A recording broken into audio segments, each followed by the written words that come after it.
말씀드렸다시피 고린도 교회 안에는 여러 문제가 있었는데 그 문제 중에 하나는 바로 교회 안에 은사들을 가지고 있는 은사들로 인한 다툼들이었습니다. 서로 자신의 은사가 더 크다라고 생각을 했고 내 은사가 더 좋은 것이다라고 그렇게 이야기하면서 자신의 은사들을 가지고 교회 안에서 덕이 세워지는 것이 아니라 은사의 문제로 말미암아 교회 다툼이 일어나고 분열이 일어나고 그런 말미암아 시험 드는 일이 생기고 말았던 겁니다. 그래서 사도 바울은 너희들은 우리가 12장 마지막에 보면 그렇게 이야기하죠. 너희들은 더욱더 큰 은사를 사모해라. 하나님께서 우리에게 각자의 은사를 다 주시는데 그 은사 중에 너희가 정말로 추구해야 되는 은사가 있다. 그렇게 하고 난 다음에 우리가 고린도전서 13장을 통해서 말하는 게 뭡니까? 그 은사는 바로 사랑이었어요. 모든 은사의 기초는 사랑입니다. 여러분, 우리가 병 고치는 은사가 있어요. 여러분, 왜 하나님한테 병 고치는 은사 달라고 기도하십니까? 아니면 혹은 내가 방언의 은사를 받고 싶어요. 왜 하나님 방언의 은사를 받고 싶습니다라고 기도합니다. 때로는 예언의 은사, 여러 가지 은사를 놓고 기도할 수도 있고 받을 수도 있어요. 왜 하나님께서 우리에게 은사를 주시고 또한 우리는 은사를 통해서 뭘 드러내야 되는 겁니까? 다른 거 없습니다. 사랑이에요. 은사를 통해서 여러분 병 고치는 게 중요한 게 아니에요. 병 고침을 통해서 그 사람에게 하나님의 사랑이 전달돼야 되는 겁니다. 여러분, 병이 낫는다고 다 인생의 문제가 해결될 줄 아십니까? 절대 아니에요. 우리가 아프기 전에는 암에 걸리든지 불치병에 걸릴 때는 이 병만 나으면 하나님의 뜻대로 살 것 같고 이 병만 나으면 내가 하나님의 기적을 체험해서 늘 하나님의 영광을 나타내고 하나님 할렐루야 하며 살아갈 것 같죠? 아닙니다. 제가 목회하면서 수없이 불치병에 걸렸다가 회복된 분들을 봤어요. 하지만 처음에는 대부분 불치병에 걸렸다가 회복이 되시면 처음에는 그 감격이 어쩔 줄 몰라 하지만 시간이 지나면 죄송하지만 다 예전의 삶으로 돌아갑니다. 대부분은. 병 고친다고 해서 고침받는다고 해서 인생이 변하는 게 아니에요. 그 인생은 하나님의 사랑을 경험할 때 변하는 겁니다. 우리에게 하나님이 은사를 주신 이유는 거기에 있습니다. 예언이든 병고침이든 어떤 은사든 그 모든 은사를 통해 하나님의 사랑이 나타나야 되는 거예요. 다른 게 없습니다. 그래서 사도 바울은 13장을 통해서 우리에게 가장 중요한 건 사랑이다. 어떤 은사도 다 필요 없다. 그 안에 사랑이 없다면 의미가 없는 것이다라고 우리에게 말하여 주었습니다. 이제 14장을 통해서는 더 나아가 구체적으로 이야기해요.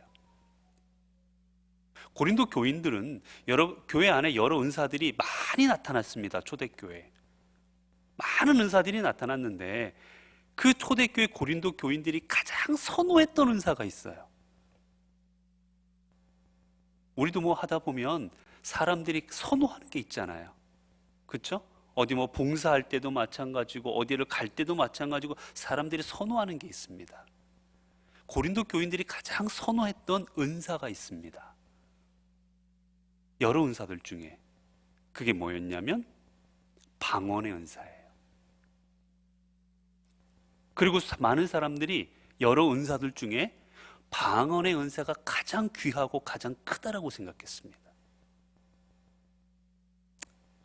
우리나라에도 이 방언의 은사를 아주 지금은 좀 덜한데 예전에 아주 중요하게 여기고 이 방언의 은사를 가장 우리 믿음 생활의 기초로 여겼던 그 교단이 하나 있어요.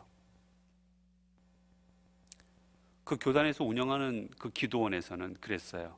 그 기도원에 있는 개도 방언한다. 우리 기도원에 개도 방언을 하는데 어떻게 여기 있는 사람들이 방언하지 못하냐고, 이 개만도 못하다고 막 이러시면서 방언을 하게 하셨어요. 그리고 가면요, 실제로 저도 봤어요. 방언을 가르쳐 줬습니다. 방언을 따라하게 했어요. 이렇게 다 모아놓고 막 기도를 찬송을 1시간 동안 막 정신없이 부르게 합니다. 그 다음에 이제 방언 기도를 막 시켜요. 근데 방언 못하지 않습니까? 그러면 방언을 훈련시켜요. 그때 했던 그게 할렐루야예요. 할렐루야를 빠르게 시킵니다. 할렐루야, 할렐루야, 할렐루야. 여러분 할렐루야 한번 100번만 해보세요. 혀 꼬부라집니다. 그걸 빠르게 확 시켜요. 연습을 시킵니다. 그럼 어느 순간 나도 모르게 혀가 꼬부라져 버려요. 따라락 하고 나갑니다. 이게 사람의 방언인지 하나님의 방언인지 생각지 아니하고 혀가 꼬이는 걸 방언이라고 생각했어요. 초대교회가 그랬습니다. 가장 중요한 방언, 가장 중요한 은사는 방언이다. 그래서 방언을 제일 위에다 놓고 은사를 생각했어요. 이제 사도 바울이 그게 왜 잘못된 것인지를 이 고린도 교인들이 방언이 첫째 가장 중요한 은사라고 생각하고 다 그걸 추구하고 있고 그거를 얻으려고 있고 하나님 앞에 구하는 그 모습을 알고는 사도 바울이 너희의 잘못이 무엇인지를 깨닫게 해줍니다. 그게 바로 오늘 읽은 14장이에요. 자, 뭐라고 하는지 보겠습니다. 1절입니다. 자, 사랑을 추구하며. 자, 사도 바울은 이제 은사 얘기를 하면서 언제나 이야기하는 게 첫 번째가 뭡니까? 뭐가 기초라고요? 사랑입니다. 사랑을 추구하며. 너희가 은사들을 추구하는데 그 은사의 추구하는 기초가 뭐냐? 사랑이라는 거예요. 여러분 여기서 이 추구하다라는 말이 뭐냐면 사냥꾼이 이 말의 원어를 따지면 이겁니다. 사냥꾼이 사냥감을 쫓아요.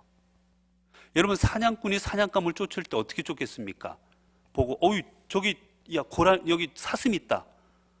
야 사슴아 조금 기다려. 나 좀 잠깐 딴 생각 좀 하고 올게. 그리고 딴 데 쳐다보고 잠깐 볼일도 보고 하늘의 구름도 보고 딴 데 숲에 뭐도 보고 그리고 다시 그 사슴을 보겠습니까? 사냥꾼은 그 사슴을 잡을 때까지 눈을 떼지 않습니다. 그리고 쫓아가는 거예요. 잡을 때까지. 그게 추구하다라는 뜻입니다. 내가 얻을 때까지 눈을 떼지 않고 그거를 쫓아가는 거예요. 이게 추구하답니다. 너희가 뭐를 추구하라고 그래요? 사랑을 추구해라. 여러분, 그리고 사냥꾼이 이렇게 쫓아갈 때 가다가 야 그만 뛰어라. 나 힘들어 죽겠다. 넌 숨도 안 쉬니? 나 조금 쉬었다 갈게. 그리고 여러분 사냥꾼이 쫓다가 쉽니까? 못 쉽니다. 끝까지 가는 거예요. 계속해서 쫓아가는 겁니다. 이 추구하다라는 뜻은 그겁니다. 계속해서 쫓아가는 거예요. 사랑을 잠시 추구하는 게 아니라 계속해서 추구하라는 겁니다. 너의 인생의 마지막 날까지. 자, 사랑을 추구하며 어떻게 합니까? 그 다음에 신령한 것들을 사모하되. 신령한 것을 사모해라. 이 사모하라는 거는요 정열적으로 추구하다라는 뜻입니다. 그냥 얻으면 얻고 말면 말고, 오늘 나가서 내가 사슴 한 마리 잡으면 좋고 없으면 말지 뭐. 내가 오늘 나가서 하다가 되면 되고 말면 말고 이런 게 아니에요. 정열적으로 내가 뭘 다 바쳐가지고 그걸 얻으려고 노력하는 겁니다. 그게 바로 사모하는 거예요. 신령한 것들을 사모해라. 은사를 사모하라는 얘기입니다. 신령한 은사들을 사모하되 어떻게 합니까? 특별히 예언을 하려고 하라. 자, 너희가 교회 안에서 자꾸 은사 얘기를 하고 은사 받을 생각들을 하고 있는데, 그래 알았다. 그런데 사랑을 가지고 추구해라. 그저 하나님 내가 병 고치는 은사 얻어가지고 사람 좀 고치고 싶어요.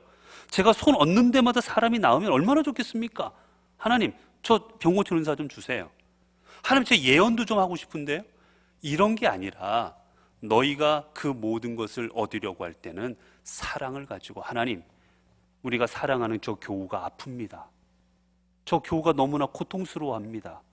하나님 저 교우도 하나님의 백성이오니 저 교우가 나을 수 있도록 저에게 하나님 병 고침의 은사를 주셔서 저 사람에게 하나님의 은혜로 낫게 함을 입게 하옵소서.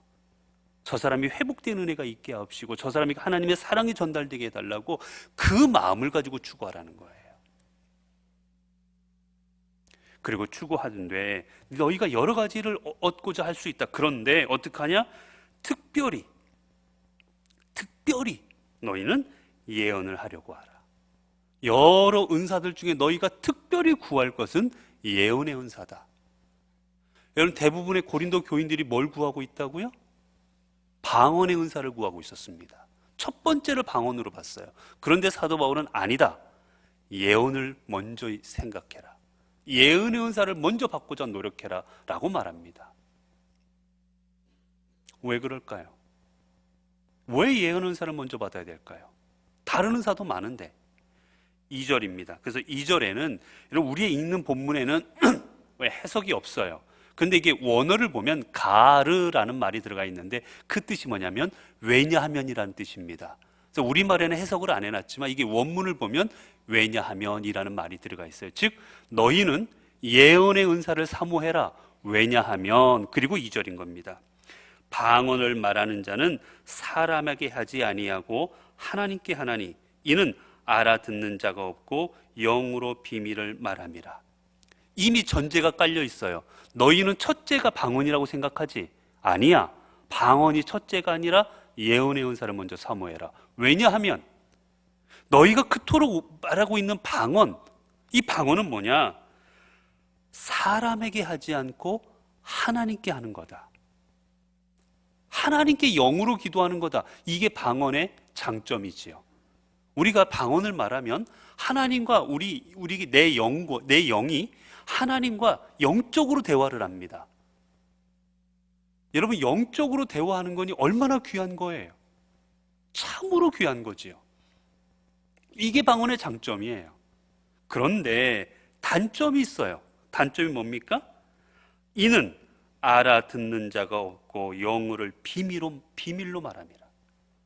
단점이 뭐냐? 알아듣는 사람이 없다라는 겁니다. 여러분, 방언하면 방언의 통역의 은사를 받지 않는 이상은, 그리고 우리가 전번에 한번 봤지만 우리의 언어로 말하지 아니하고 하나님의 언어로 말할 때는 방언이 무슨 내용인지를 못 알아듣습니다. 하늘의 신령한 하나님의 언어이기 때문에, 영의 언어이기 때문에 우리가 못 알아들어요. 우리가 못 알아듣는 게 그러면 왜 문제가 될까? 이제 그 이유에 대해서 쭉 설명해 나갑니다. 어쨌거나 사도 바울이 지금 방언보다 예언을 먼저 말하는 이유는, 얘들아, 방언은 좋기는 한데 하나님 앞에 영으로 기도하는 거라 귀한데 문제가 있다. 뭐냐면 사람이 못 알아듣는다. 그럼 못 알아듣는 게 무슨 문제인가? 이제 뒤에 쭉 얘기를 합니다. 이제 3절에는 예언에 대해서 왜 예언이 더 귀한 건지 얘기하지요. 3절 보면 그러나 예언하는 자는 사람에게 말하여 덕을 세우며 권면하며 위로하는 것이요. 자, 여러분, 방언을 말하면 옆에 사람이 방언을 듣고, 야, 저렇게 기도하시네? 저런 내용으로 기도하시네? 저렇게 거룩한 언어를 쓰시고 거룩한 단어를 가지고 하나님께 기도하시네? 야, 정말 귀하다. 여러분, 이런 뜨거운 마음이 옆에 있으면 생깁니까? 저분이 방언으로 기도할 때, 아, 나도 저렇게 저렇게 하나님께 영으로 기도하면서 저런 내용으로 기도해야 되는데, 여러분, 뭐 이런 내용들이 우리 마음속에 생겨요? 방언하는 분은 뜨겁게 하나님 앞에 영으로 대화합니다. 그런데 옆에 있는 사람들은 아무 상관이 없어요. 못 알아듣기 때문에. 본인은 좋을지 모르지만 옆에 사람들하고는 상관이 없는 기도가 되어버립니다. 그런데 예언은 달라요. 뭐라고 해요? 예언하는 자는 사람에게 말합니다. 방언은 하나님 앞에 하는데 예언은 사람에게 해요. 그래서 어떻게 합니까? 덕을 세우고 권면하고 위로하는 것이요. 여기서 이제 예언이라는 게 조금은 다른데, 여러분, 우리가 일반적으로 예언이다 그러면 여러분 뭘 생각하십니까? 여러분, 예언이라고 그러면 어떤 생각이 드세요? 뭐가 예언이라고 생각되세요? 우리가 알지 못하는 미래 일이나 이런 거에 대해서 미리 알고 선포하거나 얘기해 주는 거, 우리는 주로 그걸 예언이라고 생각합니다. 그것도 맞아요. 틀린 말이 아니에요. 그런데 이 예언이라는 말에는 여러분 그것만 들어가 있는 게 아닙니다. 예언은 미래의 일만 우리가 이야기하는 거, 그게 예언이 아니에요. 어떻게 보면 맞는 얘기이기도 하지만 여러분, 예언이라는 거는 더 깊이 들어가서 우리가 보게 되면 예언은 뭐냐면 가르쳐 알게 한다라는 뜻이 있어요. 가르쳐서 알게 한다. 하나님의 신령한 비밀을, 하나님만 알고 계신, 하나님만 깨닫고 계신 그 비밀을 사람들에게 알게 하는 것, 그게 예언의 본질이에요. 여러분, 미래의 일 우리는 모르잖아요. 그런데 하나님은 아십니다. 그 하나님만이 아시는 것을 사람에게 알게 하는 거예요. 더 나아가면 하나님만이 갖고 계신 진리가 있고, 하나님만이 갖고 계신 여러 가지 생명의 말씀이 있고, 하나님만이 갖고 계신 게 있어요. 비밀스러운 게 있어요. 그 모든 것을 사람들에게 알려주는 것, 깨닫게 하는 것, 이게 다 예언에 속하는 거예요. 그렇게 보면 여러분, 설교라든지 아니면 더 나아가면은 말씀을 가르쳐 주는 것이라든지 그 영역도 다 예언 안에 들어가는 겁니다.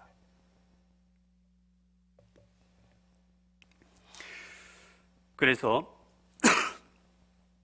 우리가 예전에 우리 개신교와 캐톨릭이 같이 성경을 번역한 게 공동 번역이라는 게 있어요.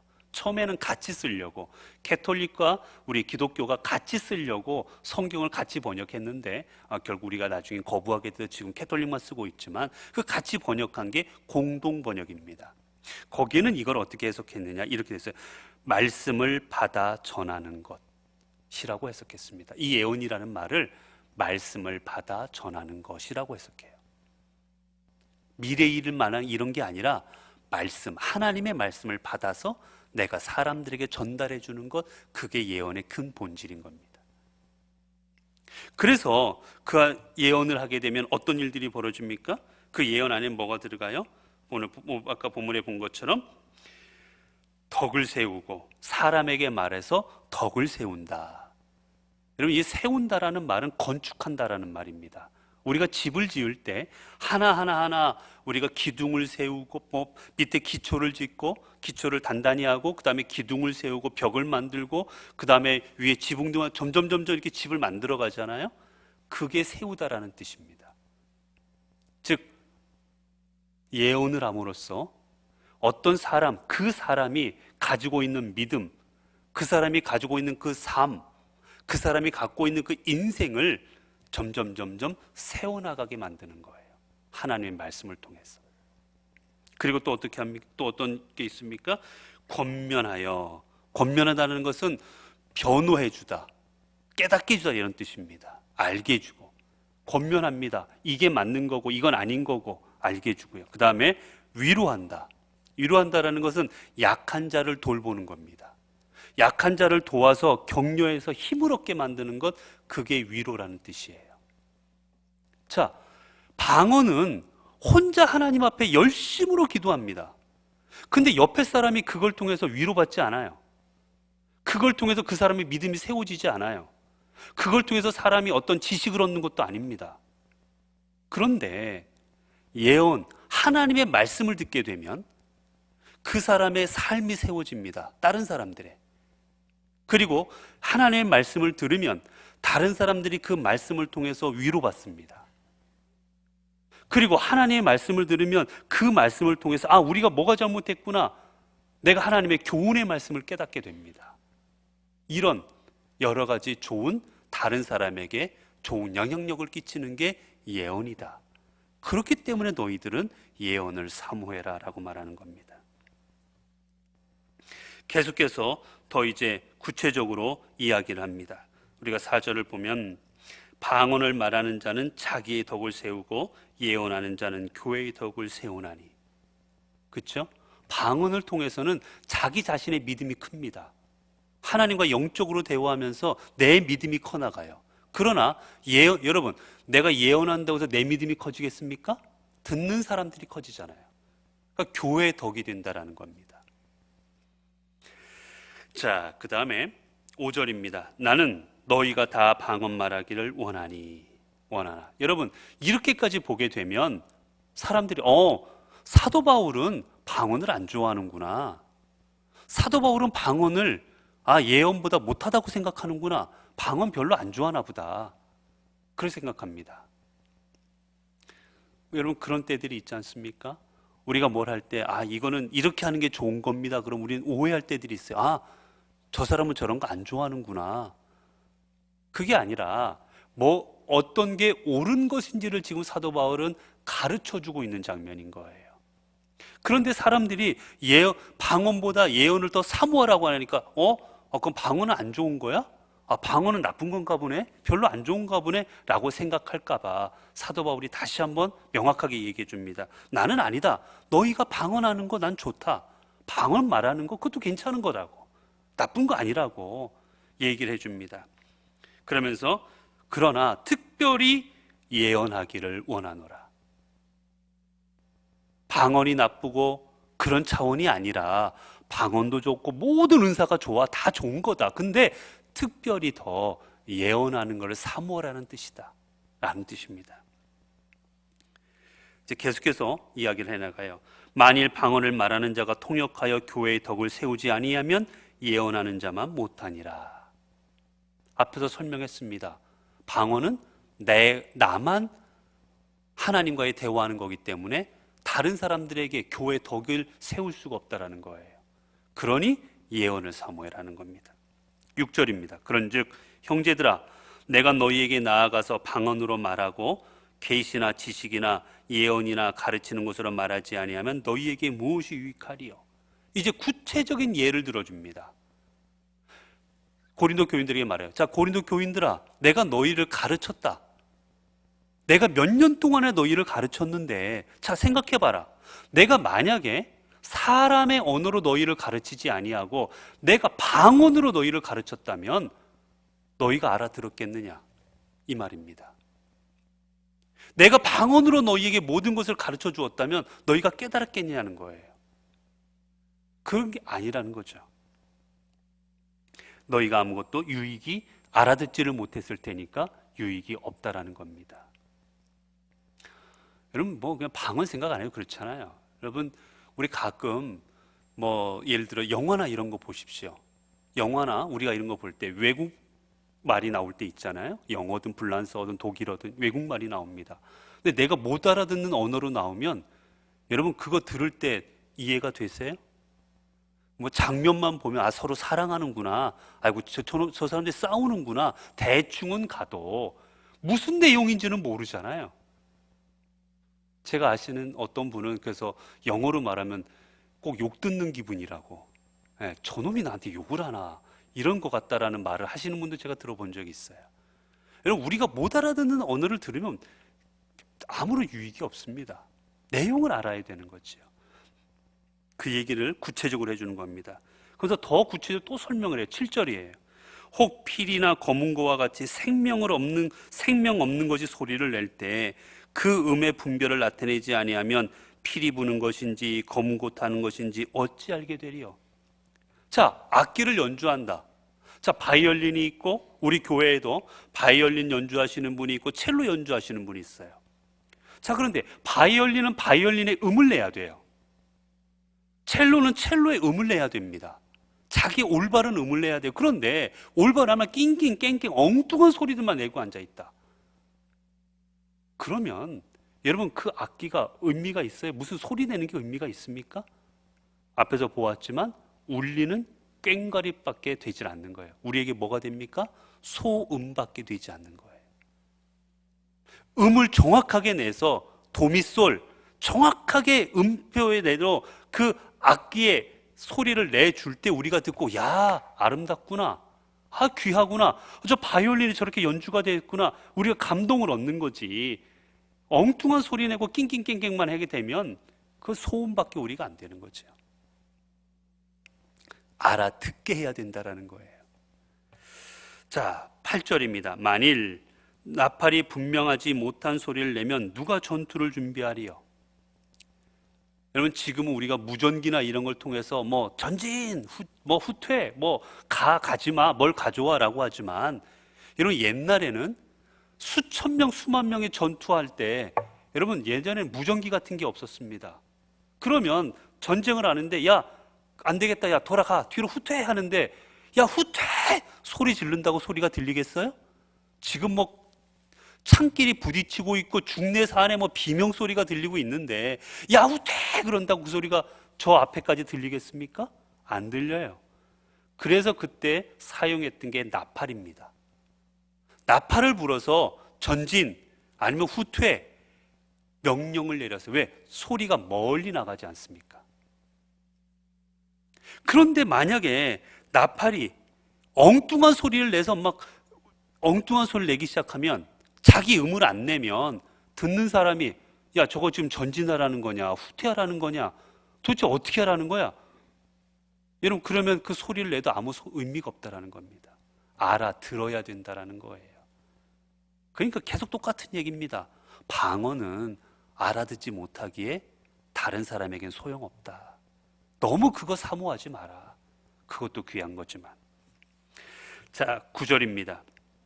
이와 같이 너희도 혀로서 알아듣기 쉬운 말을 하지 아니하면 그 말하는 것을 어찌할리요? 이는 허공에다 말하는 것이라. 너희도 말할 때 사람에게 알아듣지 못하게 말하면 내가 하늘 대고 말하는 거랑 똑같다. 못 알아듣기에. 그러니까 못 알아듣는 언어로 말하는 게 좋은 게 아니다라는 겁니다. 10절이에요. 이같이 세상에 소리의 종류가 많으나 뜻없는 소리는 없나니. 우리가 여기서 소리라는 거는 주로 언어를 가리킵니다. 언어. 우리가 뭐 이렇게 때리는 소리라든지 뭐 이렇게 이런 소리도 포함이 될 수도 있는데 이것도 되긴 하는데 주 의미는 언어를 말하는 겁니다. 언어. 여러분 우리가 아프리카에 사는 아니면 저기 동남아 아니면 저기 뭐 서유럽, 동유럽 뭐 이런 데서 우리가 아주 멀리 떨어져 있는데 사람들이 각자의 언어를 가지고 이야기해요. 우리가 들어보지도 못한 언어입니다. 우리가 못 알아들어도 어떻습니까? 자기들끼리는 알아듣지요. 우리는 몰라도 자기끼리, 왜? 자기들끼리는 통하는 언어이기 때문이에요. 각 언어는 각자 알아듣기에 의미가 있는 겁니다.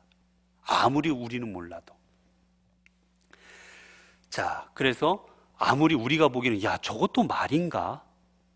저것도 소리인가라고 할 수 있겠지만 서로는 의사소통이 되기 때문에 그 안에는 다 의미가 있고 그 안에는 다 그 나름대로의 가치가 있다는 거예요. 그러므로 내가 그 소리의 뜻을 알지 못하면 내가 말하는 자에게 외국인이 되고 말하는 자도 내게 외국인이 되리니. 우리가 서로 말할 때 내가 말하는 걸 상대방이 못 알아들으면 우린 서로 뭐가 되는 겁니까? 외국인이 되는 거예요. 그렇지 않습니까? 서로 못 알아들으면 서로 외국인인 거죠. 다른 언어를 쓰는 거죠. 그럴 때 서로 외국인이 돼서 이야기한다면 여러분 의사소통이 되겠습니까? 의사소통이 안 되는 거예요. 그렇기에 지금까지 사도 바울은 딱 하나 가지고 이야기하는 겁니다. 방언도 귀하지만 방언이 가지고 있는 단점은 방언은 다른 사람에게 영향력을 끼치지 못한다. 그러니 너희가 그토록 방언의 은사를 사모하는데 방언의 은사를 너무 사모하는 것 이제 좀 그만해라. 그리고 다른 사람에게 덕을 세울 수 있는 것, 교회를 덕을 세우고 또 교회 안에 연약한 사람들의 덕을 세우고 너희들이 그렇게 할 수 있는 그런 은사를 사모해라. 이게 지금 사도 바울이 계속해서 이야기하고 있는 것입니다. 여러분, 하나님께서 왜 우리에게 은사를 주신다 생각하십니까? 여러분이 간절히 바래서요? 여러분, 성령의 은사는 내가 원한다고 주시는 게 아닙니다. 주체가 하나님이세요. 하나님께서 주시고자 할 때 내려주시는 게 성령의 은사입니다. 우리가 구할 수는 있어요. 하지만 결정권은 하나님께 있는 겁니다. 하나님이 주시는 거예요. 그렇다면 하나님께서 왜 주실까? 내가 원했기에, 내가 바랬기에, 내가 40일 금식 기도를 했기에 죄송하지만 아닙니다. 그렇다고 성령의 은사를 주시지 않아요.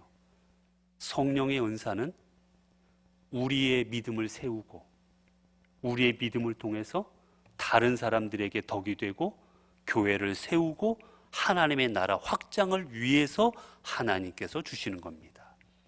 그렇지 내가 바란다고 내가 뭐 부르짖었다고 주시는 게 아니에요.